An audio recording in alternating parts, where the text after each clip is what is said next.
स्वागत है मेरे सभी प्यारे प्यारे बच्चों का। हमने अपनी पिछली वीडियो में पढ़ा था chapter 2 acid base and salt of class 10 और उसमें हमने देखा कि एसिड क्या होते हैं, बेस क्या होते हैं और इंडिकेटर क्या होते हैं जो कि इंडिकेट करते हैं कि कोई केमिकल सब्सटेंस एसिड है या बेस है।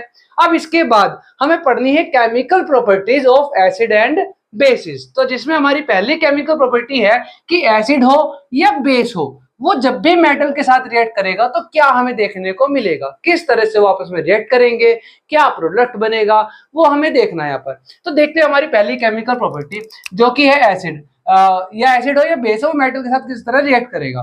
देखो पहले हम एसिड का केस लेते हैं। जैसे एसिड ले लो, कोई भी एसिड ले लो। हमने एसिड ले लिया एक प्यारा सा एसिड HCl, ठीक है। और HCl जब मैंने लिया तो मेटल ले लेता हूं मैं Na, ठीक है। Na ले लिया मैंने मेटल।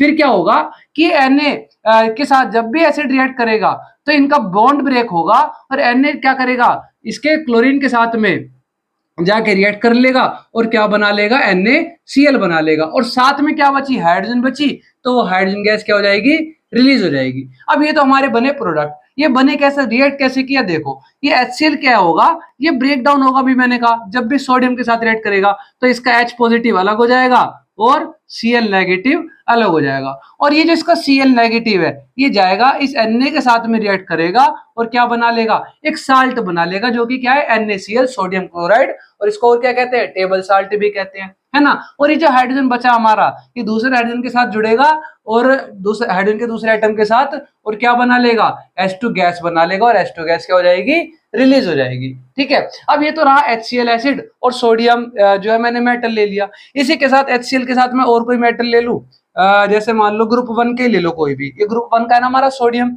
इसी तरह ग्रुप 1 का ले लो कोई भी, HCl मेरा एसिड है, ग्रुप 1 का ले लिया मैंने, लिथियम ले लिया, चलो है ना।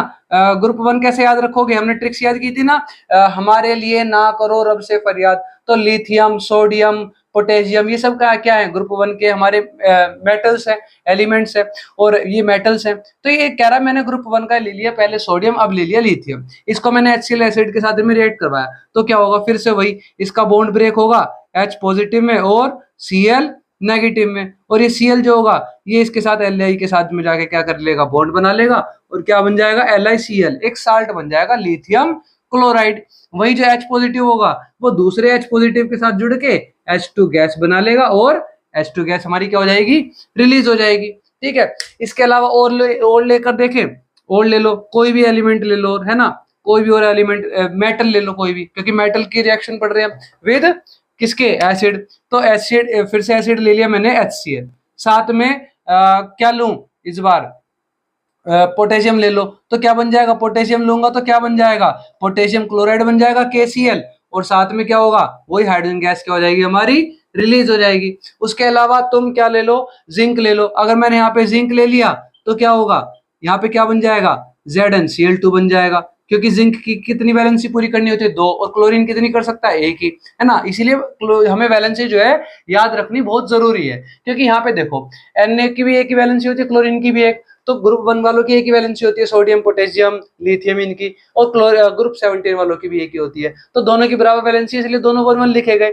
वहीं जो जिंक है उसकी वैलेंसी 2 होती है, क्लोरीन की 1, तो इस वजह से क्लोरीन के साथ लगा 2 और जिंक के साथ लगा 1। तो वैलेंसी याद रखोगे तो बड़ी आसानी से तुम किसी भी एलिमेंट्स को आपस में जोड़ पाओगे और कंपाउंड बना पाओगे, है ना, मॉलिक्यूल बना पाओगे किसी भी सब्सटेंस का।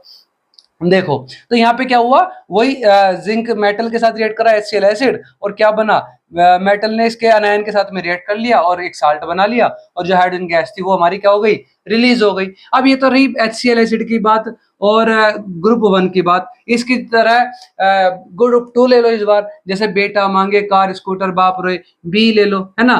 बी के साथ में क्या ले लो, बी के अलावा और क्या ले लो, Mg ले लो, Ca ले लो, कैल्शियम ले लो, साथ में कोई भी एसिड ले लो, HCl ले लिया मैंने, है ना, फिर से लो HCl ले लो, है ना, क्या ले लिया, HCl ले लिया। तो जब भी एसिड HCl एक एसिड रिएक्ट करेगा मेटल के साथ में तो क्या बनेगा, साल्ट बनेगा, इधर से BeCl2 बन जाएगा, लिख लो BeCl2। कैसे बना ये BeCl2, क्योंकि जो B है हमारा वो ग्रुप 2 का एलिमेंट है ना, और उसकी वैलेंसी कितनी होती है, 2 होती है। इधर से जो हाइड्रोजन और क्लोरीन में से, हाइड्रोक्लोरिक एसिड में से हाइड्रोजन अलग टूटा, क्लोरीन अलग टूटा, वो जो क्लोरीन अलग टूटा हमारा, ये चला जाएगा B के साथ में जुड़ जाएगा BeCl2 और साथ में हाइड्रोजन गैस हमारी क्या होगी, रिलीज हो जाएगी। इसी तरह जब Mg है, इन सबकी ग्रुप 2 वाले हैं तो इनकी 2 वैलेंसी है और क्लोरीन की क्या होती है 1, जिस वजह से यहाँ पे क्या लगेगा 2 लगेगा। तो Mg भी क्या होगा, जब HCl एसिड के साथ रिएक्ट करेगा, हाइड्रोजन अलग क्लोरीन अलग, ये लो, और क्लोरीन जो अलग हुआ Mg के साथ में आकर जुड़ जाएगा, क्या बन जाएगा MgCl2 बन जाएगा। और MgCl2 भी क्या है, एक साल्ट है ना।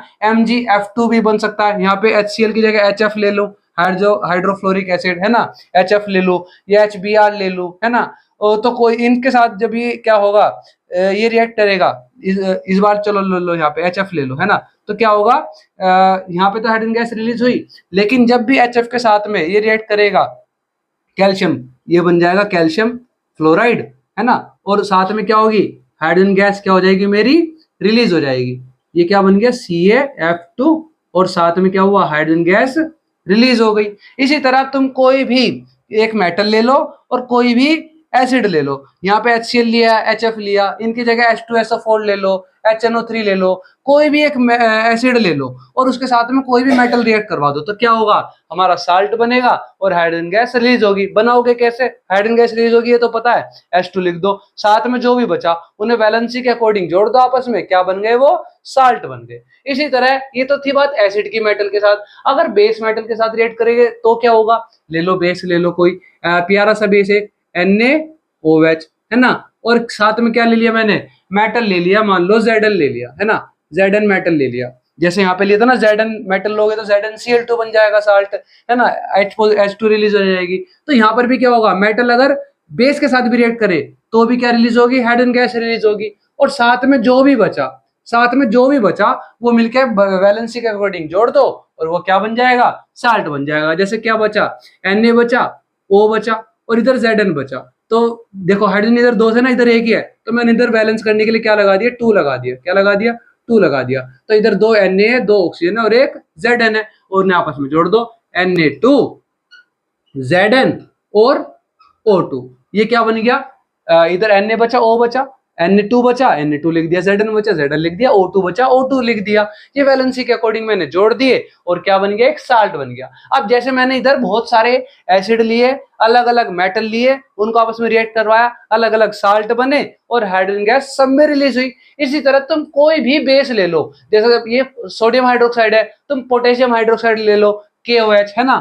इधर से क्या हुआ है, देखो ये हमारा इधर हाइड्रोजन अलग हो जाएगा, यहाँ से हाइड्रोजन गैस अलग हो जाएगी H पॉजिटिव और दूसरे हाइड्रोजन के साथ जुड़ जाएगी वो, इधर से NaO अलग हो गया, है ना, और वो NaO Zn के साथ में जाकर जुड़ गया, साल्ट बना लिया। अब इसी तरह तुम कोई भी बेस ले लो, KOH ले लो, है ना, KOH ले लिया, NaOH ले लिया, ZnOH ले लो, है ना। और जब ZnOH लोगे तो यहाँ पे बेस मेटल जो है Zn मत लेना, तो कोई भी तुम क्या ले लो, बेस ले लो, NaOH ले लिया, KOH ले लो, ZnOH ले लो, और कोई भी मेटल लिख दो यहाँ पे और साथ में क्या लगा दो, OH लगा दो। वो क्या बन जाएगा, क्या बन जाएगा, वो एक बेस बन जाएगा। और उस बेस के साथ कोई भी मेटल के साथ रिएक्ट करवा दो, क्या रिलीज होगा, हाइड्रोजन गैस रिलीज होगी और साथ में क्या बन जाएगा, साल्ट बन जाएगा। तो जैसे हमने अलग अलग एसिड के साथ अलग अलग मेटल लेके साल्ट और हाइड्रोजन बनाना, इसी तरह तुम्हारा होमवर्क है, अलग अलग बेस लो, अलग अलग मेटल लो, साथ में क्या बनाओ, हाइड्रोजन गैस रिलीज करो और क्या बनेगा, साल्ट बनेगा साथ में। ठीक है, बहुत बढ़िया। अब ये कह रहा है, अभी सवाल उठा रहा है हमारे ऊपर, हमारी काबिलियत पे सवाल उठा रहा है। ये कह रहा है कि मैं कैसे मान लूं कि ये जो हमारी गैस रिलीज हो रही है हाइड्रोजन गैस ही है, कैसे मान लूं मैं। तो ये कह रहा, हम कह रहे हैं, जब इसने सवाल उठा ना कि कैसे मान लो हाइड्रोजन गैस है, हमने कहा कि हम दिखाएंगे तुझे साबित करके, हम प्रूफ देके दिखाएंगे। तो कैसे करेंगे प्रूफ, कि जो भी इस रिएक्शन को हम बैलेंस करेंगे, एक गैस तो रिलीज होगी। चलो मैं नहीं मान रहा कि हाइड्रोजन गैस है, मान लिया नहीं है हाइड्रोजन गैस, पर गैस तो है, दिख तो रही है, बबल्स बन के निकल रहे हैं, गैस रिलीज हो रही है, तो दिख रहा है साफ साफ। तो ये कह रहा है कि जब भी ये मेटल के साथ में एसिड या बेस रिएक्ट करे, तो जो गैस रिलीज हो रही है ना, उस गैस के पास क्या लिया हो, कोई भी फ्लेम लिया हो, है ना, कोई भी फायर लिया हो, माचिस की तिल्ली लिया हो या मोमबत्ती लिया हो, कुछ भी लिया हो, है ना, कैंडल, कोई भी चीज जिसमें से आग निकल रही है, या एक कागज जला लो, उस कागज को जला लो, उसे लिया उसके पास। फिर क्या होगा, जैसे ही वो गैस उस फायर के कांटेक्ट में आएगी तो वो बर्स्ट करेगी या बर्न होगी पॉप पॉप साउंड के साथ में, ना ऐसी आवाज आएगी। वो चटपट पटाखे नहीं होते, उसे मारते जमीन पे पट पट पट आवाज आती है, ऐसी पट पट पट ऐसी चटपट आवाज आएगी। इसका मतलब क्या है कि वो गैस जो है वो बर्न हो रही है, बर्स्ट हो रही है विद पॉप पॉप साउंड। और ये जो पॉप पॉप साउंड के साथ बर्न होने की प्रॉपर्टी है ना गैस की, ये सिर्फ और सिर्फ किसके पास है? हाइड्रोजन गैस के पास है। इसका मतलब ये कह रहा है वो जो गैस रिलीज हुई अगर वो बर्न हो रही है पॉप पॉप साउंड के साथ में, तो हम समझ जाएंगे, हम कंफर्म हो जाएंगे, श्योर हो जाएंगे, प्रूफ हो जाएगा कि ये जो गैस है कौन सी गैस है? हाइड्रोजन गैस है। और इसी को क्या कहते हैं? Testing of hydrogen gas. कि जो हाइड्रोजन गैस रिलीज हो रही है उसे टेस्ट किया जा सकता है, ये जो गैस रिलीज हो रही है उसे टेस्ट किया जा सकता है कि वो हाइड्रोजन है। कैसे? By bringing candle near gas bubbles. जो भी गैस बबल्स निकल रहे हैं उसके पास में कैंडल लिया हो या मैच स्टिक लिया हो, है ना, जलती हुई, और फिर क्या होगा? ये जो गैस होगी ये बर्न होगी पॉप पॉप साउंड के साथ। और इसके बाद में और लिख दो, तुम ऐड कर दो, और है ना 2 नंबर में आ रहा, लिख दो कहानी बना के। क्या लिख दो? कि if it is burning with pop pop sound then we are sure या we are verified that it is hydrogen gas. ठीक है, तो ये रही बात हमारी पहली केमिकल प्रॉपर्टी की। अब हम देखेंगे हमारी अगली केमिकल प्रॉपर्टी। अब आगे हमारी एक केमिकल प्रॉपर्टी है कि किस तरह से जो हमारे एसिड्स हैं वो मेटल कार्बोनेट या मेटल हाइड्रोजन कार्बोनेट के साथ रिएक्ट करते हैं, तो क्या हमें देखने को मिलता है। ठीक है, तो चलिए देखते हैं कि सबसे पहले हम लेते हैं मेटल कार्बोनेट। कोई भी एक मेटल कार्बोनेट ले लो, जैसे कि कार्बोनेट क्या होता है? CO3, है ना, तो कार्बोनेट की जगह लिख दिया मैंने CO3। और किसका कार्बोनेट है? ये एक मेटल का कार्बोनेट है। तो कोई भी मेटल ले लो, जैसे मैंने ले लिया Na। ठीक है, अब वैलेंसी पूरी करने के लिए मुझे यहाँ पे क्या लगाना पड़ेगा? 2 लगाना पड़ेगा। तो ये हो गया मेटल कार्बोनेट Na2CO3। अब ये कह रहा है किसके साथ रिएक्ट कर रहा है? एसिड के साथ रिएक्ट कर रहा है। तो ले लो एक प्यारा सा एसिड, HCl ले लिया हमने। क्या ले लिया?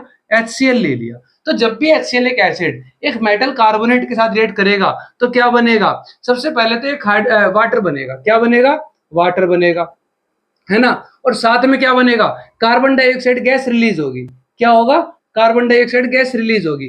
अब जो भी इनमें बचा वो मिलके क्या बना लेंगे? एक साल्ट बना लेंगे।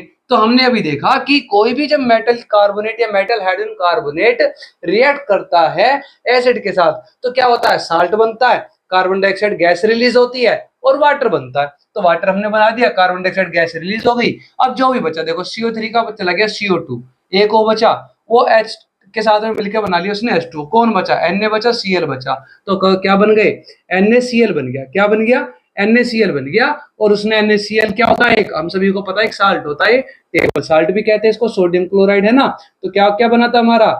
CO2 गैस रिलीज हुई थी, या फिर लिख लो वाटर पहले कि वाटर बना था और CO2 गैस हमारी रिलीज हुई थी। तो यही हमें देखने को मिलता है जब भी कोई मेटल कार्बोनेट रिएक्ट करेगा एसिड के साथ तो साल्ट बनेगा, वाटर बनेगा और कार्बन डाइऑक्साइड बनेगी। अब ये बना कैसे देखो। अब ये जो हमारा HCl था ना ये टूट जाता है किसमें? हाइड्रोजन में, H पॉजिटिव में और Cl नेगेटिव में। ठीक है, इनमें टूटता है जब भी मेटल कार्बोनेट के साथ रिएक्ट करता है। और इधर से जो मेटल कार्बोनेट है इधर से भी इसका मेटल अलग हो जाता है Na पॉजिटिव और इसका कार्बोनेट अलग हो जाता है CO3 नेगेटिव। फिर जब यहाँ पे जो CO3 है हमारा ये आता है किसके साथ?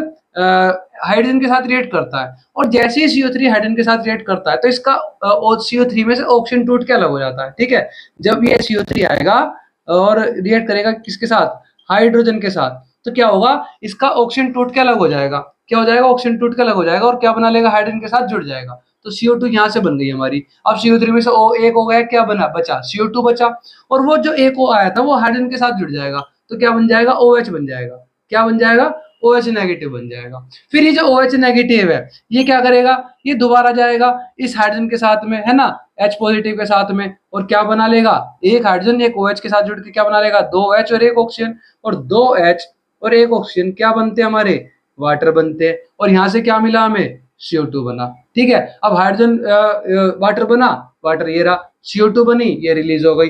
अब क्या बचा देखो, इधर से बच गया था हमारा सोडियम और इधर से बचा था क्लोरीन। तो ये सोडियम और ये क्लोरीन आपस में रिएक्ट करके क्या बना लेते हैं? सोडियम क्लोराइड बना लेते हैं। तो इस तरह से हमारा क्या बन जाता है? साल्ट बन जाता है। फिर ये यहाँ पर कार्बोनेट में से ऑक्सीजन निकल के हाइड्रोजन के साथ जुड़ के OH नेगेटिव बनाती है और CO2 बच के रिलीज हो जाती है। और जो ये OH था ये फर्दर इस हाइड्रोजन के साथ में रिएक्ट करके क्या बना लेता है? वाटर बना लेता है। ठीक है, अब ये रही बात किसकी?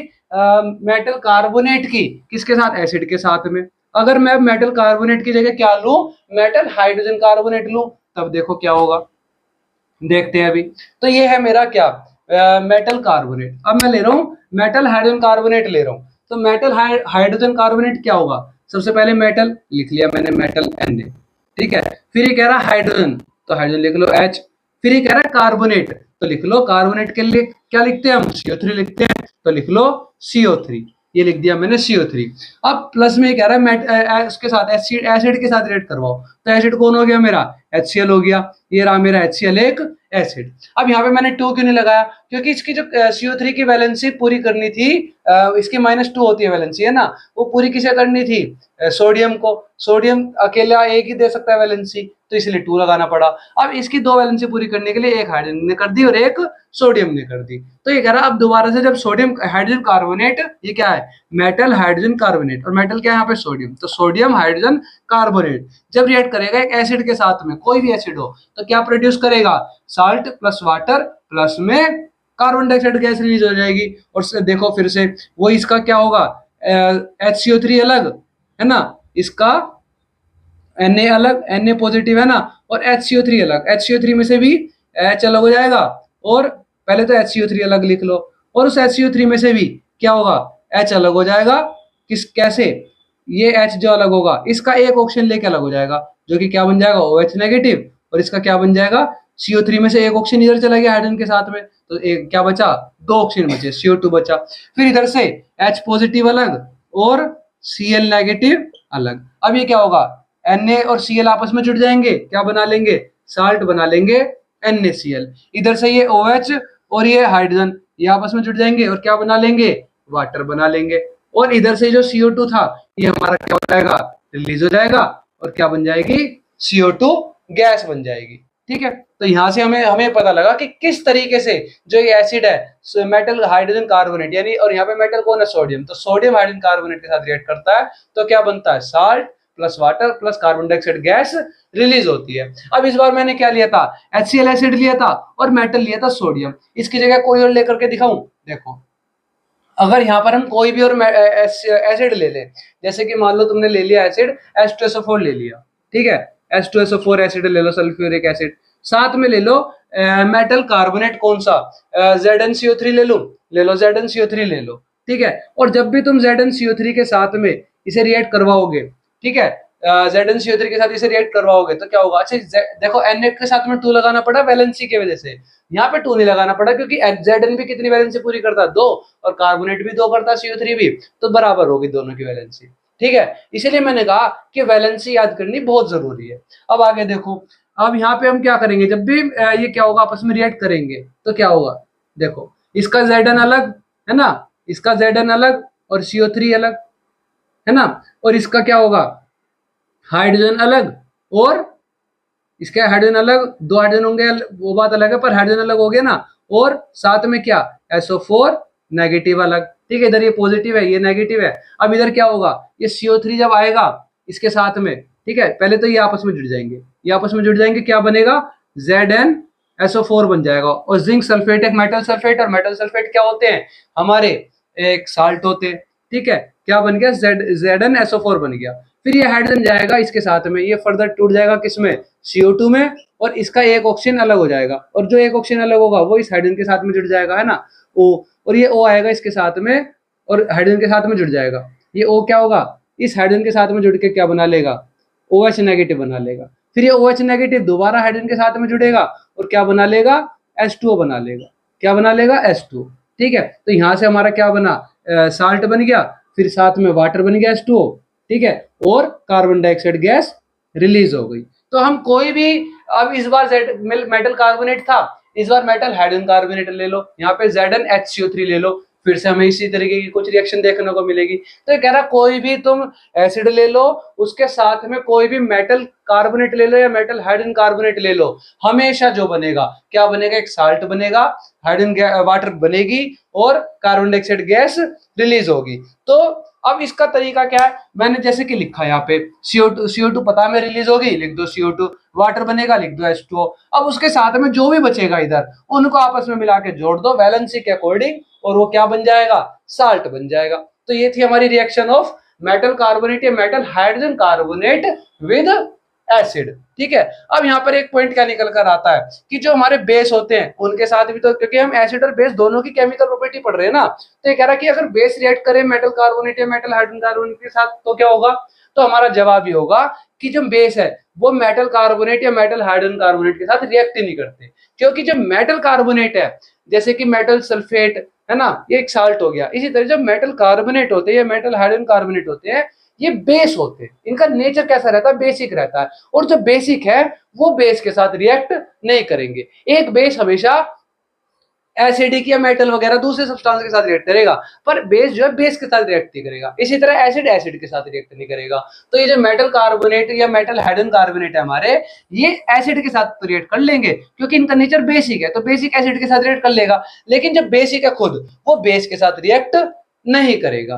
ठीक है, अब जिस तरीके से हमने पिछले रिएक्शन में देखा कि हाइड्रोजन गैस रिलीज हो रही थी, तो उसका एक हमने टेस्ट किया कि हम कैसे मान ले कि हाइड्रोजन गैस है, इसी तरह यहाँ पर जो CO2 गैस रिलीज हो रही है कार्बन डाइऑक्साइड, इसका भी हम अभी एक टेस्ट देखेंगे कि हम कैसे मान ले, प्रूफ करके दिखाओ कि ये जो गैस रिलीज हो रही है कौन सी गैस है, कार्बन डाइऑक्साइड गैस है। अब CO2 का टेस्ट देखने के लिए हम क्या करते हैं, उसको लाइम वाटर में से पास करवा देते हैं। जैसे हाइड्रोजन गैस थी उसका एक अपना टेस्ट था कि वो जो गैस होगी वो बस्ट करेगी पॉप पॉप साउंड के साथ में।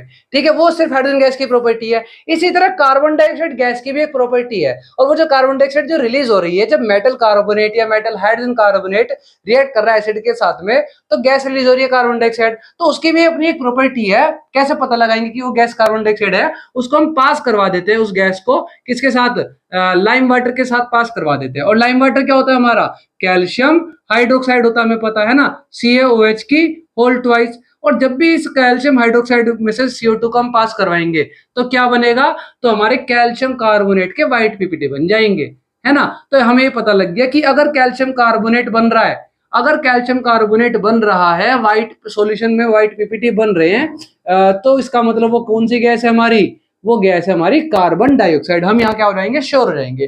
पीपीटी मतलब प्रेसिपिटेट, है ना, और प्रेसिपिटेट क्या होते हैं, इनसोल्यूबल होते हैं ना, ये क्या होते हैं, इनसोल्यूबल होते हैं इन वाटर, ये क्या होते हैं, इनसोल्यूबल। जब भी तो इसके पीपीटी बन गए क्योंकि ये घुल नहीं रहे उसमें, और ये नीचे सरफेस पर बैठ जाते हैं, और जिस रिएक्शन में ऐसे प्रेसिपिटेट बनते हैं उसे प्रेसिपिटेशन रिएक्शन कह देते हैं, चैप्टर 1 में पढ़ा होगा, है ना। तो ये कह रहा है कि ये रिएक्शन हुई कैसे, देखो इसका कैल्शियम अलग और इसके OH अलग, है ना, इसका OH अलग। अभी जो OH है उसका एक OH तो अलग हो गया एज इट इज, लेकिन जो दूसरा OH है, दो OH है ना, उसको जो दूसरा OH है उसका एक H पॉजिटिव अलग हो जाता है और H पॉजिटिव अलग हो जाता है, और जो OH है, जो OH में से H यहाँ आ गया, और जो दूसरा O है ये इसके साथ जुड़ जाएगा और क्या बना लेगा, कैल्शियम ऑक्साइड बना लेगा। और यही कैल्शियम ऑक्साइड इस CO2 के साथ में जुड़ के क्या बना लेगा, कैल्शियम कार्बोनेट बना लेगा, और ये OH और H पॉजिटिव आपस में जुड़ के क्या बना लेंगे, वाटर बना लेंगे। तो ये कह रहा कि जब भी कैल्शियम हाइड्रोक्साइड CO2 के साथ, और ये कैल्शियम हाइड्रोक्साइड क्या हमारा, लाइम वाटर है ना, लाइम वाटर है नहीं हमारा। तो ये कह रहा कि जब भी कैल्शियम हाइड्रोक्साइड में से CO2 गैस पास करवाई जाएगी, या एक गैस पास करवाई जाए जिससे क्या बन जाए, कैल्शियम कार्बोनेट के व्हाइट पीपीटी बन जाए, और लाइम वाटर हमारा जो मिल्की हो जाए, हमारा जो सॉल्यूशन है वो कैसा हो जाए, मिल्की कलर का हो जाए, है ना। तो इसका मतलब वो गैस कौन सी गैस है, CO2 गैस है। अब इसके बाद ये कह रहा है कि अगर हमारे जो प्रोडक्ट बने हैं इसमें हम दोबारा CO2 पास करवाते रहे तो हम रुक नहीं रहे, व्हाइट पीपीटी बन गए, उसके बाद हमें रुक जाना चाहिए था कि हम श्योर हो गए CO2 गैस है, रुकना चाहिए था, लेकिन रुके नहीं, हमने CO2 पास करवाते गए उसमें से CO2 और डाल दिया हमने। तो क्या होगा, देखो ये जो हमारी कैल्शियम कार्बोनेट है, कैल्शियम कार्बोनेट और साथ में जो H2O बन रहा था, इसमें अगर मैं क्या कर दूं, और ज्यादा CO2 पास करवा दूं तो क्या होगा, देखो अगर मैंने इसमें और ज्यादा CO2 पास करवाई तो देखो इसका जो CO3 है ये बॉन्ड ब्रेक होगा। अब क्या होगा, ये बॉन्ड ब्रेक होगा, कैल्शियम अलग हो जाएगा और CO3 अलग हो जाएगा, फिर इसमें से H पॉजिटिव अलग हो जाएगा, H अलग, और इसका OH अलग हो जाएगा, है ना। और ये जो HCO3 होगा ये आपस में जुड़ जाएंगे, CO3 और H, और क्या बना लेंगे, HCO3 बना लेंगे। यही जो इसका OH है ये CO2 के साथ में जुड़ जाएगा, और यहाँ पर भी ये क्या बना लेंगे, ये क्या बना लेंगे, HCO3 बना लेंगे। ठीक है, और ये दोनों HCO3 इस कैल्शियम के साथ में जुड़ जाएंगे और क्या बना लेंगे, कैल्शियम हाइड्रोजन कार्बोनेट। ठीक है, और जो कि क्या हुई, एक मेटल है कैल्शियम, तो मेटल हाइड्रोजन कार्बोनेट बन जाएगा, जो भी हमने देखा था ना रिएक्शन में कि मेटल हाइड्रोजन कार्बोनेट में अगर हम क्या करें, एसिड के साथ रिएक्ट करवाएं तो क्या बन रहा है, salt plus water plus carbon dioxide बन रही है। उसी कार्बन डाइऑक्साइड में अगर मैंने क्या बना दी, कैल्शियम हाइड्रोक्साइड बना दी, तो कैल्शियम कार्बोनेट बना, और उसी कैल्शियम कार्बोनेट में दोबारा मेटल कार्बोनेट बन गया, और दोबारा उस मेटल कार्बोनेट में वाटर के साथ में क्या पास करवा दूं, CO2 पास करवा दूं, तो दोबारा क्या बन जाएगा मेरा, मेटल हाइड्रोजन कार्बोनेट बन जाएगा। और जो कि ये पहले व्हाइट पीपीटी था, इस बार ये क्या है, कलरलेस है। क्या है ये, कलरलेस। और साथ में ये कलरलेस होने के साथ साथ ये क्या है, सोल्यूबल है। क्या है ये, सोल्यूबल इन वाटर है, ये है ना, सोल्यूबल इन वाटर। अब क्योंकि ये इनसोल्यूबल था, इसके व्हाइट पीपीटी बन गए थे नीचे, ये क्या सोल्यूबल है, ये जो सॉल्यूशन बना उसमें क्या हो जाएगा, डिसॉल्व हो जाएगा, घुल जाएगा, जिस वजह से वो सॉल्यूशन जो हमारा व्हाइट हो गया था, मिल्की हो गया था, अब वो दोबारा से कैसा हो जाएगा, कलरलेस हो जाएगा। तो ये था हमारा टेस्ट फॉर CO2 कि किस तरीके से CO2 का हम जो है टेस्ट कर सकते हैं। अब तक हमने देखा कि अलग अलग केमिकल प्रॉपर्टीज में किस तरह से एसिड किसी मेटल के साथ रिएक्ट करेगा या बेस किसी मेटल के साथ रिएक्ट करेगा।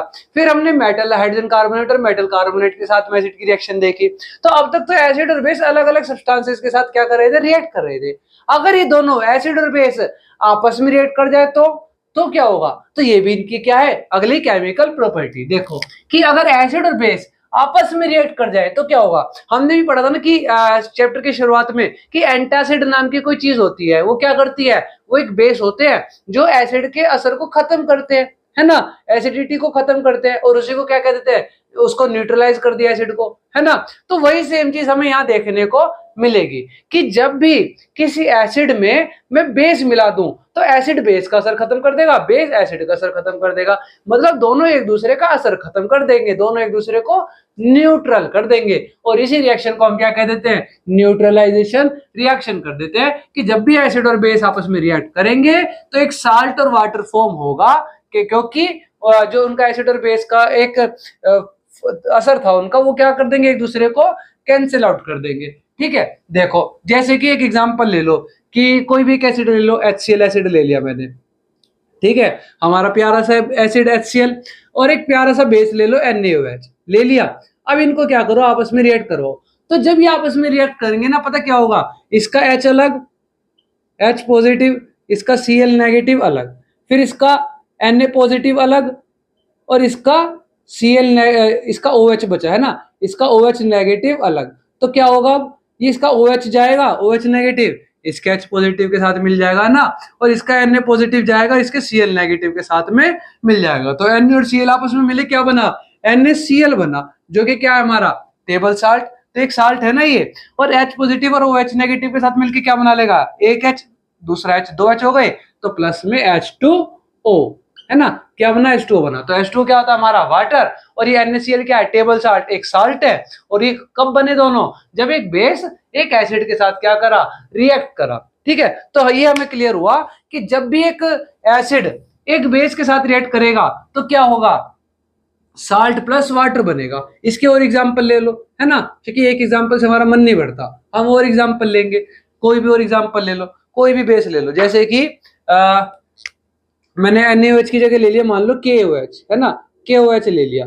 KOH क्या, पोटेशियम हाइड्रोक्साइड एक बेस है, या ZNOH ले लो, या फिर कोई भी बेस ले लो, साथ में एसिड ले लो, मैं दोबारा से HCl एसिड ले रहा हूँ, तो क्या होगा, वही इसका OH जाएगा इसके H के साथ में जुड़ जाएगा, क्या बना लेगा, H2O वाटर बना लेगा, और साथ में इसका K और Cl आपस में जुड़ के क्या बना लेंगे, KCl बना लेंगे, है ना। इसी तरीके से अगर मैं इधर क्या लूं, HBr ले लूं मान लो, है ना, क्या ले लिया मैंने, HBr ले लिया एसिड, और बेस कौन सा लूं, भाई ये एसिड है ना, क्योंकि जब ये टूटेगा तो क्या होगा, H पॉजिटिव अलग होगा और Br नेगेटिव अलग होगा, तो ये क्या हुआ, एक एसिड हुआ। साथ में बेस ले लो, कोई भी बेस ले लो, मान लो बेस ले लिया मैंने कैल्शियम ले लिया, है ना, कैल्शियम ऑक्साइड ले लिया। कैल्शियम ऑक्साइड की कैसी होती है, 2 लगता है, तो ये क्या होगा, फिर से वही, इसका कैल्शियम अलग और इसका OH अलग, फिर इसका H अलग पॉजिटिव और इसका Br नेगेटिव अलग, है ना। ये कैल्शियम क्या है, पॉजिटिव है नेगेटिव है, पर एक चीज देखो कि इसका जो Br है ना, इसकी वैलेंसी 2 है,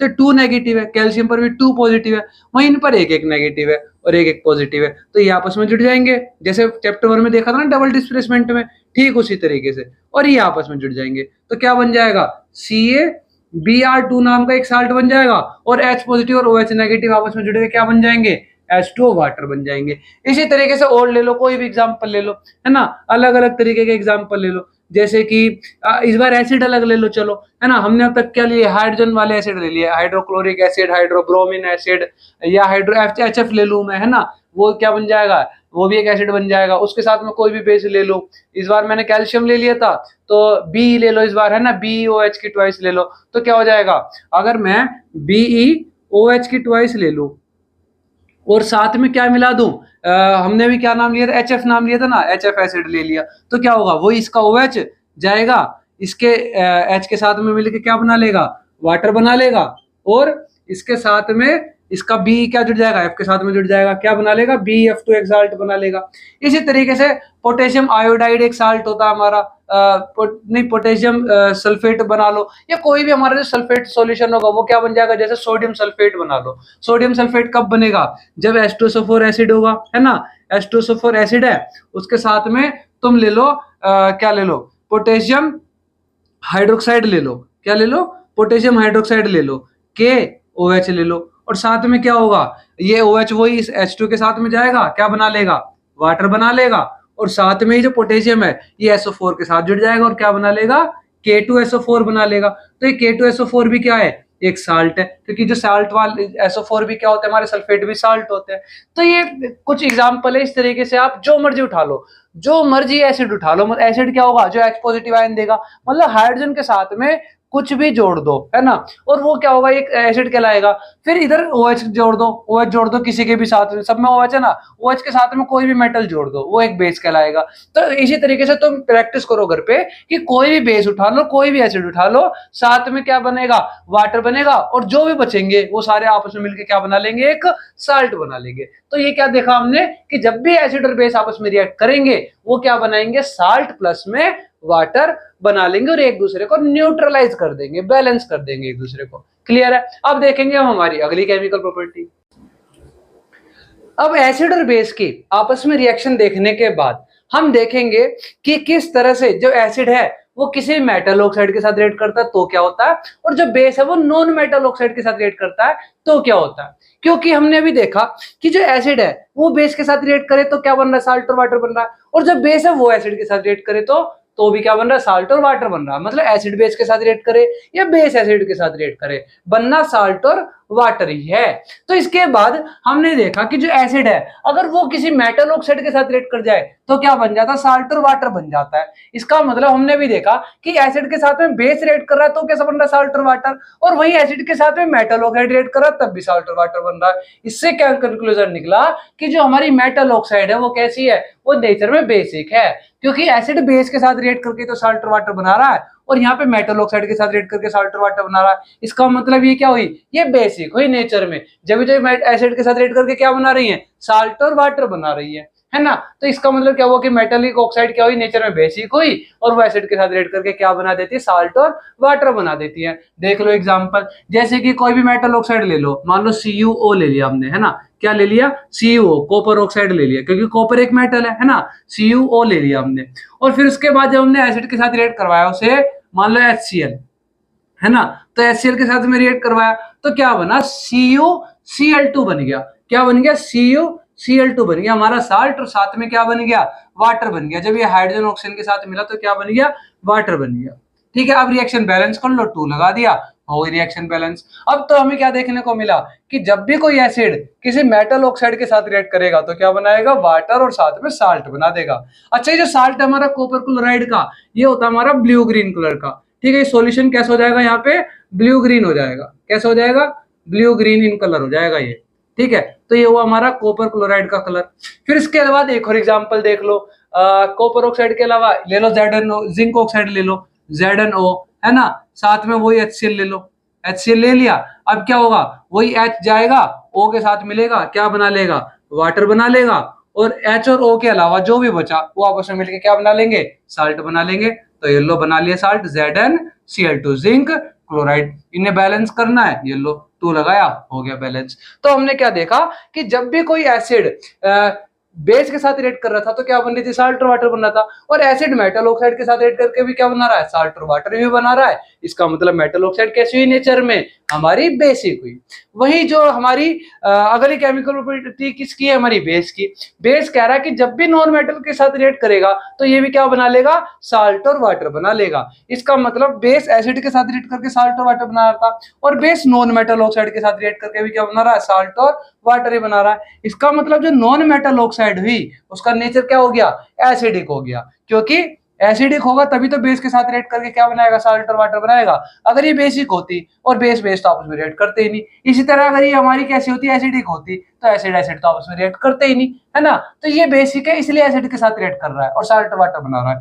ये हमारी एसिडिक है इसलिए बेस के साथ रिएक्ट करके क्या बना रहा है, साल्ट और वाटर बना रहा है। तो नॉन मेटल ऑक्साइड क्या हुई नेचर में, हमारी एसिडिक हुई, और ये क्या करती है, नॉन मेटल ऑक्साइड हमारी एसिडिक नेचर में, और ये बेस के साथ रिएक्ट करके क्या बना लेती है, साल्ट एंड वाटर बना लेती है। इसके भी एग्जांपल देख लो, जैसे कि नॉन मेटल ऑक्साइड क्या हो गई हमारी, नॉन मेटल कोई भी ले लो, जैसे कार्बन है। कार्बन क्या है, हमारा एक नॉन मेटल है। इसके साथ में ऑक्साइड, ऑक्साइड में मतलब क्या होता है, देखो जैसे हमने यहाँ पे ऑक्साइड के लिए क्या जोड़ दिया, ओ जोड़ दिया। तो जब भी किसी एलिमेंट के साथ में ऑक्सीजन जुड़ जाता है वो उसकी क्या बन जाती है, ऑक्साइड बन जाती है। जैसे SO4 जुड़ा तो सल्फेट बन गया उसका, जिंक सल्फेट, फेरस सल्फेट, है ना, पोटेशियम सल्फेट। तो किसी के भी साथ में SO4 जुड़ा वो उसका सल्फेट बना। किसी के साथ में CO3 जुड़ जाता है वो उसका कार्बोनेट बन जाता है। किसी के साथ में OH जुड़ जाता है वो उसका हाइड्रोक्साइड बन जाता है। इसी तरह किसी के साथ में ऑक्सीजन जोड़ दो वो उसकी ऑक्साइड बन जाती है। तो कार्बन के साथ में ऑक्सीजन जुड़ेगी तो 2 ऑक्सीजन जुड़ेगी, बन गई CO2, कार्बन डाइऑक्साइड। ये क्या है, एक नॉन मेटल ऑक्साइड है, क्योंकि कार्बन का एक नॉन मेटल है। साथ में बेस ले लो, कोई भी बेस ले लो, अगर मैं मान लो KOH ले लिया, मैंने क्या ले लिया, KOH ले लिया, तो क्या होगा, यहाँ से पोटेशियम आएगा, इसके कार्बन डाइऑक्साइड के साथ में एक और ऑक्सीजन मिलके क्या बना लेगा, पोटेशियम कार्बोनेट बना लेगा। क्या बना लेगा, पोटेशियम कार्बोनेट बना लेगा, जो कि क्या एक साल्ट है। वहीं ये OH, इसके ये OH क्या करेगा, ये बना लेगा, वाटर बना लेगा। ठीक है, अब इसको रिएक्शन को क्या कर लो, बैलेंस कर लो। हाइड्रोजन कितने इधर 2 है, तो ये लो 2 लगा दिया मैंने। अब पोटेशियम 2 थे, 2 हो गए। ऑक्सीजन कितने 4, 3 और 1 4, और कार्बन एक, रिएक्शन भी बैलेंस हो गई। तो यहाँ भी हमें क्या देखने को मिला कि जब भी कोई बेस किसी नॉन मेटल ऑक्साइड के साथ रिएक्ट करेगा तो क्या बनाएगा, साल्ट और वाटर ही बनाएगा। इसी तरीके से तुम एक और बेस ले लो, नॉन मेटल ऑक्साइड, यही ले लूं मैं, CO2 क्या एक नॉन मेटल ऑक्साइड है ना। और इसके साथ में बेस ले लिया मैंने, मान लो NaOH ले लिया, इस बार क्या ले लिया, NaOH ले लिया। तो NaOH के साथ भी रिएक्ट करेगा तो क्या होगा, ये OH तो जाएगा, हाइड्रोजन और ऑक्सीजन मिलके क्या बना लेंगे, वाटर बना लेंगे। साथ में जो भी बचा वो क्या बना लेंगे, आपस में मिलके साल्ट बना लेंगे। क्या बचा, सोडियम बचा, कार्बोनेट बचा, तो Na2CO3 क्या बन गया, सोडियम कार्बोनेट, एक मेटल कार्बोनेट, जो कि क्या होता है, एक साल्ट होता है ना। तो ये क्या बन गया, हमारा साल्ट और वाटर बन गया, जब एक बेस के साथ में क्या करा, एक नॉन मेटल ऑक्साइड रिएक्ट करा। इसका मतलब नॉन मेटल ऑक्साइड का नेचर कैसा होता है, एसिडिक होता है। ठीक है, इसको रिएक्शन को बैलेंस करना है, बैलेंस कर लो, ये लो लगा दिया मैंने 2, रिएक्शन क्या हो गई, बैलेंस हो गई। तो ये हमने देखा कि जब भी एसिड करेगा मेटल ऑक्साइड के साथ रिएक्ट, जो कि होती है नेचर में बेसिक, तो क्या बनेगा, साल्ट और वाटर। बेस करेगा रिएक्ट नॉन मेटल ऑक्साइड के साथ, जो कि होती है एसिडिक, तो क्या बनेगा, साल्ट और वाटर। अच्छा, जो बेस है वो मेटल ऑक्साइड के साथ रिएक्ट कभी नहीं करेगा, क्योंकि बेस का नेचर बेसिक है और मेटल ऑक्साइड का नेचर भी कैसा, बेसिक है। बेस बेस आपस में रिएक्ट नहीं करेंगे। इसी तरह जो एसिड है वो नॉन मेटल ऑक्साइड के साथ कभी रिएक्ट नहीं करेगा, क्योंकि ये एसिड है ही, और नॉन मेटल ऑक्साइड का भी नेचर कैसा होता है, एसिडिक ही होता है, और एसिड एसिड आपस में कभी रिएक्ट नहीं करेंगे। अब देखते हैं हम आगे की केमिकल प्रॉपर्टी। अब हम देखेंगे कि हमारे जितने भी एसिड्स हैं उनमें क्या कॉमन है और जितने भी बेस हैं उनमें क्या कॉमन है। इसके हिंट हमें चैप्टर की शुरुआत में हमने देख ली थी इंट्रो में, कि जो सभी एसिड्स होते हैं वो क्या करते हैं, H पॉजिटिव आयन लूज करते हैं, और जो सभी बेस होते हैं वो OH नेगेटिव आयन लूज करते हैं। तो यहीं से हमें इसका आंसर मिल गया कि जितने भी एसिड होंगे उन सभी के अंदर क्या मौजूद होगा, हाइड्रोजन मौजूद होगा। और जब वो हाइड्रोजन उससे अलग होगा तो हाइड्रोजन अपना लूज करके अलग होगा, जिस वजह से उसके ऊपर पॉजिटिव चार्ज आ जाएगा। तो वो H पॉजिटिव आयन जो लूज हुआ एक कटायन के फॉर्म में, वो सभी हमें एसिड्स में मौजूद देखने को मिलेगा ही मिलेगा, है ना। इसी तरह सभी बेसिस में OH नेगेटिव आयन देखने को मिलेगा। तो जो H पॉजिटिव आयन है हमारा सभी एसिड्स में, वो क्या है, सभी में कॉमन है, कि हर एसिड सब्सटेंस में, हर एक केमिकल सब्सटेंस में जो कि एसिड है उसमें H पॉजिटिव आयन मौजूद होगा ही होगा। और यही H पॉजिटिव जो आयन है यही क्या है, रेस्पॉन्सिबल है उसकी केमिकल, उसकी एसिडिक प्रॉपर्टी के लिए, उसके एसिडिक बिहेवियर या उसके एसिडिक नेचर के लिए। मतलब जो उस केमिकल सब्सटेंस का स्वभाव है एसिडिक, वो किसकी वजह से है, उसी हाइड्रोजन की मौजूद की वजह से है। वही हाइड्रोजन एक H जो उसके अंदर से अलग हो रहा है H पॉजिटिव आयन बनके, एक कटायन बनके, वही शो करता है उसकी एसिडिक कैरेक्टरिस्टिक या एसिडिक उसका बिहेवियर या एसिडिक उसका नेचर। ठीक है, किसकी वजह से, इसी H पॉजिटिव आयन की वजह से। तो यही रेस्पॉन्सिबल हुआ किसी भी एसिड के, है ना, किसी भी एसिड की एसिडिक प्रॉपर्टी के लिए। अब ये कह रहा है कि जो H पॉजिटिव आयन है क्योंकि ये पॉजिटिव है तो एक कटायन रहता है, वहीं जो इसके अलावा कोई भी एसिड में बचे हमारे एलिमेंट्स वो क्या कहलाएंगे, वो अनायन कहलाएंगे, क्योंकि उन पर नेगेटिव चार्ज आता है, क्योंकि वो उससे हाइड्रोजन से एक इलेक्ट्रॉन ले लेते हैं। देखो किस तरीके से, जैसे ये हमारा HCl है, हाइड्रोक्लोरिक एसिड, है ना। अब जब भी ये टूटेगा बॉन्ड इसका, तो इसका H पॉजिटिव आयन अलग होगा और Cl नेगेटिव आयन अलग हो जाएगा।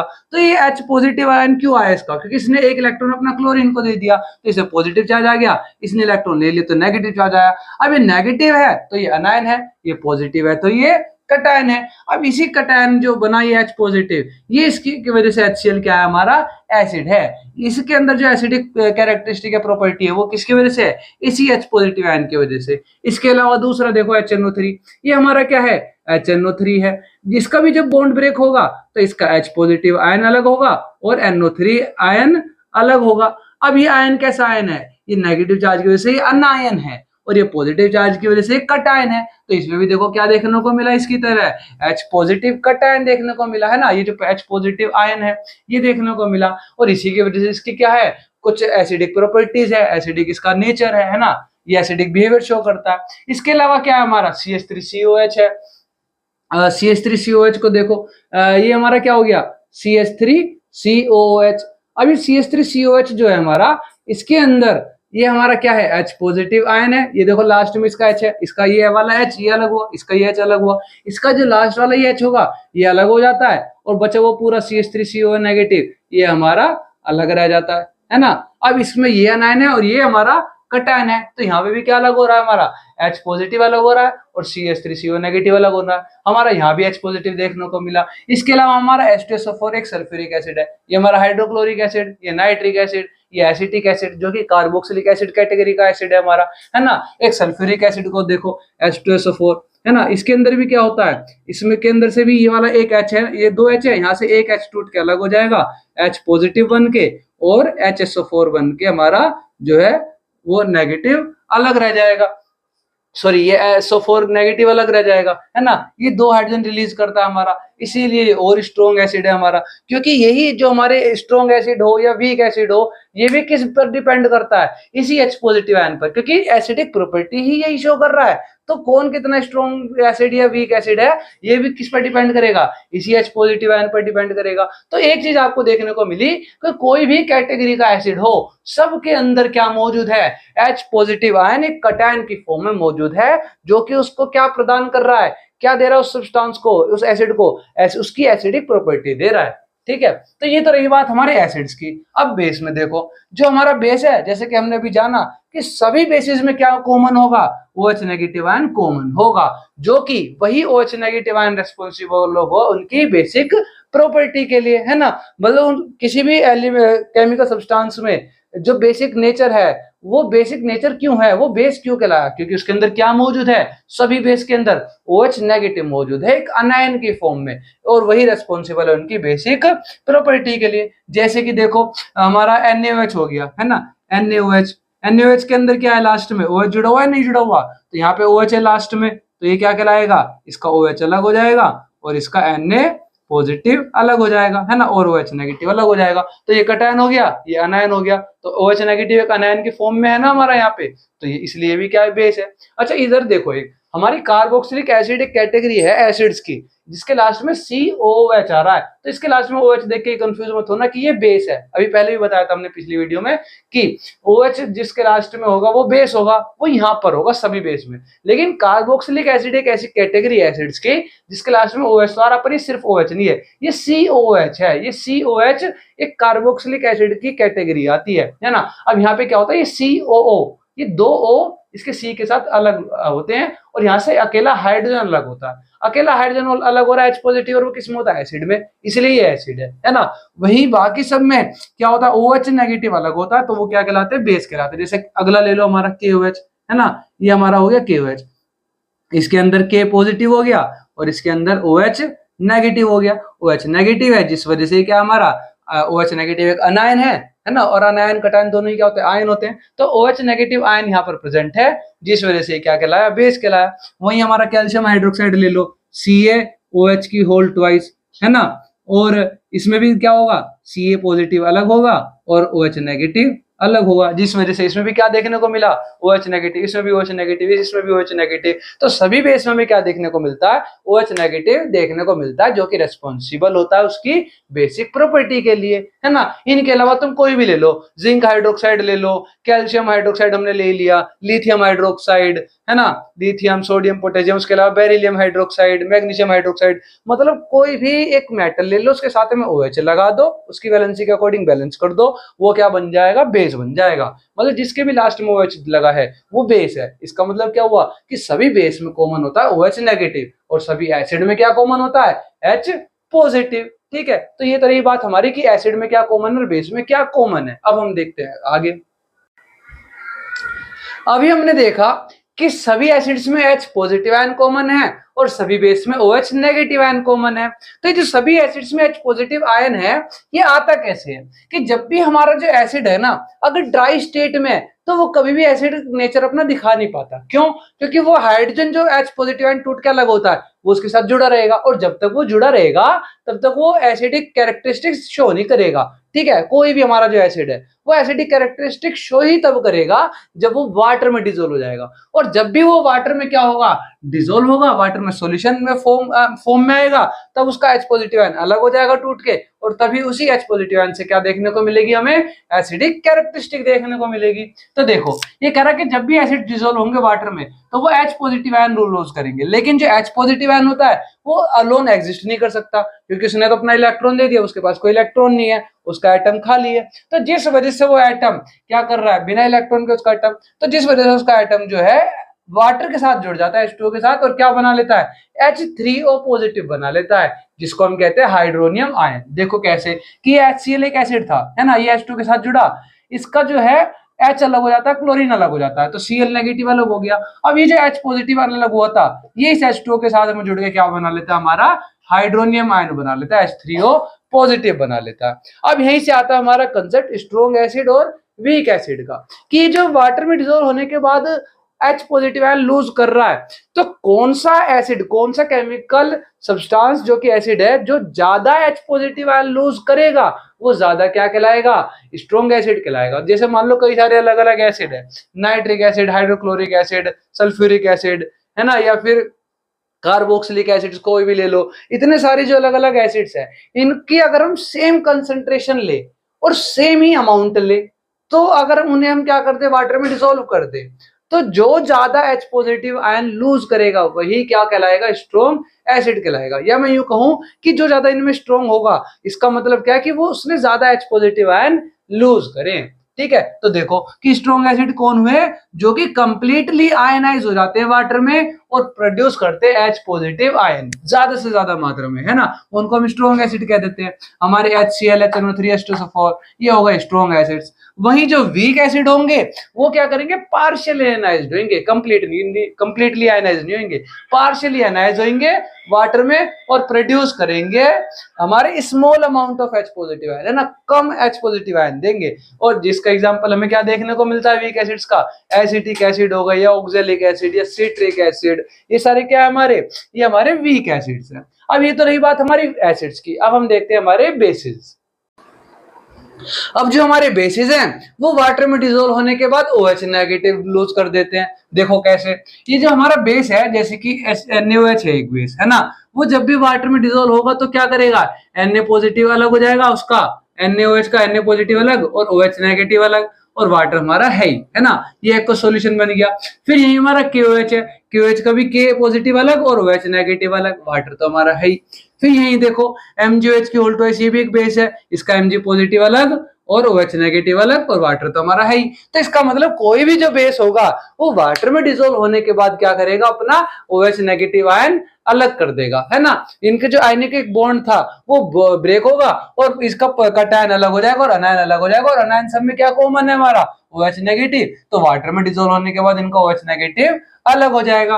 अब ये कह रहा है कि जो सभी बेसिस है वो वाटर में डिसोल्व भी नहीं होते। देखा था हमने चैप्टर के स्टार्टिंग में कि सभी वाटर जो है डिसोल्व नहीं, सभी जो बेस है वो वाटर में डिसोल्व नहीं होते, लेकिन जो बेस वाटर में डिसोल्व हो जाते हैं उनको हम कह देते हैं अल्कली कह देते हैं। क्लियर है यहां तक। अब आगे देखो, ये कह रहा है कि जो सभी एसिड्स है वो H पॉजिटिव आयन लूज कर रहे थे और जो सभी बेसिस है वो OH नेगेटिव आयन लूज कर रहे थे। तो यहीं से आ गई हमारी क्या, न्यूट्रलाइजेशन रिएक्शन, कि H पॉजिटिव आयन देता है acidic character, OH negative ion देता है बेसिक कैरेक्टर, और जब ये आपस में मिल जाएंगे तो क्या बन जाएगा, H2 बन जाएगा। वाटर जो कि क्या होता है, एक न्यूट्रल होता है, तो वाटर न्यूट्रल है हमारा। और कैसे हुआ कि एसिड और बेस आपस में मिले तो वाटर बना, और क्योंकि वो एसिड और बेस ने एक दूसरे को क्या कर दिया, न्यूट्रल कर दिया, इसलिए वाटर क्या बन गया हमारा, न्यूट्रल बन गया। देखो ये कह रहा न्यूट्रलाइजेशन रिएक्शन के अंदर जो H पॉजिटिव आयन आया था एसिड से और OH नेगेटिव आयन आया था बेस से, जो जनरेट हुए थे, उन्होंने क्या बना दिया, वाटर बना दिया। कैसे, जो अभी एक रिएक्शन पढ़ी हमने कि एसिड और बेस आपस में रिएक्ट करेंगे तो साल्ट और वाटर बनेगा। फिर ये कह रहा है कि जो एसिड है उसमें H तो होगा ही होगा, साथ में कोई ना कोई मेटल होगा, कोई एलिमेंट होगा, है ना। और जो हमारा बेस है उसमें कोई ना कोई मेटल होगा और साथ में OH होगा ही होगा, है ना। तो ये कह रहा है कि जो बेस है उसका OH अलग, मेटल अलग, जो एसिड है उसका एलिमेंट अलग X और H अलग। तो जो X एलिमेंट है और जो मेटल M है वो आपस में जुड़ जाएंगे, क्या बना लेंगे, साल्ट बना लेंगे। वहीं इसका H और OH आपस में जुड़ जाएंगे और क्या बना लेंगे, वाटर बना लेंगे। कुछ इस तरीके से देखो कैसे, यहाँ पे मैंने क्या लिया, एक एसिड ले लिया HCl, है ना। अब यहाँ पे HCl क्या मेरा एक एलिमेंट है ना, ये मेटल, ये नॉन मेटल है। तो यहाँ पे H के साथ कुछ और आ सकता है, जरूर नहीं सिर्फ मेटल ही आए या नॉन मेटल ही आए, इसलिए हमने क्या ले लिया, X ले लिया, एलिमेंट। फिर ये कह रहा है कि हमारा यहाँ पे कोई भी एक मेटल के साथ में OH लगा दो, जैसे कि KOH, है ना। क्या लगा दिया मैंने, KOH लगा दिया, या NaOH लगा दो, कुछ भी लगा दो, ठीक है। फिर ये कह रहा है कि इसका क्या होगा, H पॉजिटिव अलग हो जाएगा और Cl नेगेटिव अलग हो जाएगा, इसका K पॉजिटिव अलग हो जाएगा और OH नेगेटिव अलग हो जाएगा। इधर से जो इसका OH है ये आ जाएगा, इसके H पॉजिटिव के साथ मिल जाएगा और वाटर बन जाएगा। पोटेशियम क्या एक मेटल है, तो यहाँ तो कोई ना कोई मेटल ही आएगा, इसलिए हमने M लिखा। यहाँ कोई एलिमेंट आ सकता है इसलिए X लिखा। अब इसका जो मेटल है वो इसके एलिमेंट के साथ चला जाएगा और क्या बना लेगा, एक साल्ट बना लेगा। तो साल्ट क्या बना मेरा, KCl, और यहाँ से जो OH है वो H के साथ जुड़ के क्या बन गया, वाटर बन गया। तो यहीं से हमारी क्या आई, न्यूट्रलाइजेशन रिएक्शन। ठीक है, कि जब भी एसिड और बेस आपस में रिएक्ट करेंगे तो वो एक दूसरे को न्यूट्रल कर देंगे और साल्ट और वाटर बन जाएगा।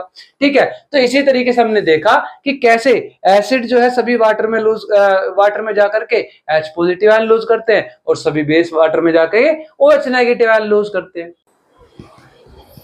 अब हम देखते हैं आगे कि आपने एक वर्ड सुना होगा कंसंट्रेशन, और ये जो कंसंट्रेशन वर्ड है इसका मीनिंग ही क्या है, अमाउंट, मात्रा। ठीक है, अब जैसे कि हम पढ़ रहे हैं एसिड और बेस, और हमने देखा कि जो एसिड है वो वाटर में जाकर के क्या करता है, H पॉजिटिव आयन रिलीज करता है ना वाटर में डिसोल्व होने के बाद, और जो बेस है वो वाटर में डिसोल्व होने के बाद OH नेगेटिव आयन रिलीज करता है ना। तो ये कह रहा है कि अगर एसिड की अमाउंट यानी कि H पॉजिटिव आयन की अमाउंट हो जाए वाटर में ज्यादा, तो हमने देखा कि स्ट्रॉन्ग एसिड है। क्यों, क्योंकि उसकी कंसंट्रेशन ज्यादा हो गई, और कंसंट्रेशन ज्यादा हो गई तो मतलब वहीं से एक वर्ड आया कंसंट्रेटेड, कि वाटर के अंदर एसिड के कंसंट्रेशन हो गई ज्यादा, यानी H पॉजिटिव आयन की कंसंट्रेशन हो गई ज्यादा, तो वो क्या कहलाया, कंसंट्रेटेड एसिड कहलाया। वही वाटर के अंदर अगर बेस की अमाउंट हो गई ज्यादा या फिर OH नेगेटिव की अमाउंट हो गई ज्यादा, तो वो कैसा बेस कहलाया, कंसंट्रेटेड बेस कहलाया। ठीक है, लेकिन कंसंट्रेटेड एसिड और कंसंट्रेटेड बेस ये थोड़े हार्मफुल होते हैं, है ना। आपने देखा होगा कि जो एसिड है वो बर्न करता है। ठीक है, तो वो जो बर्न कर रहा है और हमारे को केमिकल रिएक्शंस करनी है, तो उससे बर्न से बचाने के लिए हम इन कंसंट्रेटेड एसिड और बेस को क्या करते हैं, इनके अंदर कंसंट्रेटेड का मतलब क्या है कि इनके अंदर इनकी अमाउंट ज्यादा है, तो हम उनकी अमाउंट को कम कर देते हैं। और अमाउंट को कम करना मतलब कैसे अमाउंट कम करेंगे, उनका रेशो कम कर देंगे। और रेशो कम कैसे करेंगे, उसमें वाटर का रेशो जो है बढ़ा देंगे, तो H पॉजिटिव आयन या OH नेगेटिव आयन का रेशो कम हो गया, तो उनकी कंसंट्रेशन कम हो गई। और जब कंसंट्रेशन कम हो जाए तो वो कहलाते हैं डाइल्यूटेड एसिड या बेस, है ना। कंसंट्रेशन ज्यादा तो कंसंट्रेटेड एसिड या बेस, और कंसंट्रेशन हो गई कम तो वो है डाइल्यूटेड एसिड या बेस, है ना। H पॉजिटिव आयन की कंसंट्रेशन कम हुई है तो वो डाइल्यूटेड एसिड है, OH नेगेटिव की कंसंट्रेशन कम हुई है तो डाइल्यूटेड बेस है। अब देखो ये क्या कह रहा है इसमें कि जो डाइल्यूशन और इसी जो ये डाइल्यूट करना है ना, कंसंट्रेटेड को क्या कर देना, डाइल्यूट कर देना, इसी प्रोसेस को हम क्या कहते हैं, डाइल्यूशन कहते हैं, ठीक है। और जो हमारे एसिड और बेस है वो जो कम हो गए हैं वो डाइल्यूट हो गए हैं, है ना, डाइल्यूटेड है वो। अब देखो ये सब हो कैसे रहा है, ये कह रहा है कि इसके अंदर थोड़ा थ्योरी देख लेते हैं। ये कह रहा है कि जो कंसंट्रेशन है हाइड्रोजन आयन की एसिड में और जो बेस के अंदर हाइड्रोक्साइड आयन की जो कंसंट्रेशन है यानी जो अमाउंट है, वही ये बताता है कि एसिड और बेस की क्या कंसंट्रेशन है, ठीक है। अब ये कह रहा है कि जो ये एसिड ये बेस है, इसमें जब हम डिसोल्व करते हैं, इनको जब डिसोल्व करते हैं वाटर में, तो ये बहुत ही एक्सोथर्मिक प्रोसेस है, ठीक है। वाटर के अंदर एसिड या बेस मिलाना क्या है, एक्सोथर्मिक प्रोसेस है। और आपने चैप्टर 1 में पढ़ा होगा एक्सोथर्मिक, एक्सो मतलब एग्जिट, थर्म यानी हीट, तो हीट बाहर निकलती है, एक्सोथर्मिक प्रोसेस, हीट क्या निकलती है, बहुत ज्यादा बाहर निकलती है, टेम्परेचर बढ़ जाता है बहुत ज्यादा। कब, जब वाटर में हम क्या मिलाते हैं, एसिड या बेस मिलाते हैं। इसीलिए कभी भी क्या हम करते हैं, एसिड या बेस के अंदर वाटर नहीं मिलाते, हम क्या मिलाते हैं, वाटर के अंदर एसिड या बेस मिलाते हैं, और वो भी ड्रॉप ड्रॉप करके, ड्रॉप ड्रॉप मिलाएंगे, और उसके सिर्फ ड्रॉप ड्रॉप ही नहीं मिलाएंगे, साथ में क्या करेंगे, कांस्टेंट स्टीयरिंग करेंगे, यानी कि घुमाते रहेंगे। तो कांस्टेंट स्टीयरिंग के साथ में यानी कि घुमाते घुमाते में स्लोली स्लोली ड्रॉप वाइज हम क्या करेंगे, एसिड या बेस को डालेंगे वाटर के अंदर। तो एसिड या बेस डाला जाता है वाटर के अंदर, ना कि वाटर डाला जाएगा एसिड या बेस के अंदर, क्योंकि अगर वाटर डालेंगे एसिड या बेस के अंदर तो क्या होगा, बहुत ही ज्यादा हीट जनरेट होगी, जिस वजह से वो जो एसिड या बेस है वो क्या करेगा, वो स्प्लैश आउट करेगा, खासकर एसिड वो क्या करेगा, बाहर निकल कर आएगा, जो कि क्या कर देगा, बर्न कर देगा, ठीक है। इसीलिए वाटर को एसिड या बेस में नहीं डाला जाता, एसिड या बेस को डाला जाता है वाटर के अंदर, वो भी ड्रॉप ड्रॉप करके लगातार घुमाते समय, ठीक है। अब ये प्रोसेस हुआ कि किस तरीके से किसी कंसंट्रेटेड एसिड या बेस को हम क्या करते हैं, डाइल्यूट करते हैं, यानी कि उसके अंदर उसकी कंसंट्रेशन कम करते हैं, यानी अमाउंट उसका कम कर देते हैं वाटर की कंसंट्रेशन बढ़ा करके। अब ये कह रहा है कि जो मिक्सिंग है एसिड या बेस की वाटर में, जिससे कि उसकी कंसंट्रेशन डिक्रीज हो जाती है H पॉजिटिव की या OH नेगेटिव की, इसी को हम क्या कहते हैं, इसी प्रोसेस को कहते थे डाइल्यूशन। और जो एसिड या बेस हमारे क्या हो गए हैं, डाइल्यूट हो गए हैं, उन्हीं को हमने कह दिया डाइल्यूटेड एसिड या डाइल्यूटेड बेस, ठीक है। ये रही बात हमारी कंसंट्रेटेड एसिड या बेस की या फिर डाइल्यूटेड एसिड या बेस की। धन्यवाद।